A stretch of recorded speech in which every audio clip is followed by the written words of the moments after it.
Hey, welcome to Wednesday Wisdom for this week. This morning we had a great gospel during the Mass, and I've been thinking about it ever since. It's where Jesus begins to tell the apostles that he has to go to Jerusalem and he's going to be handed over to the chief priests and arrested and scourged and crowned with thorns and crucified, and that he would rise on the third day.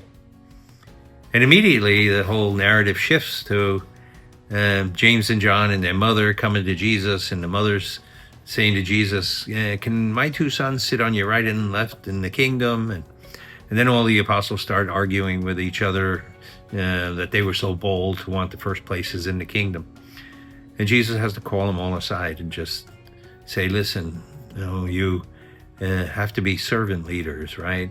Let the one who wants to be first be last of all and serve all the rest. And it just made me think a lot about how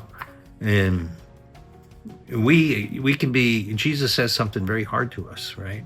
That he has to suffer and die, and that's the path for salvation. And meantime, the disciples, and this is us too, we can be in complete denial about what that means. We just really more worried about our own little place and our own status or our own recognition, who, praises us. And we miss the real point. That it's through the cross we come to resurrection. And life is hard, and we have to do hard things, and we have to accept the reality of doing hard things, and the gospel's calling us to that.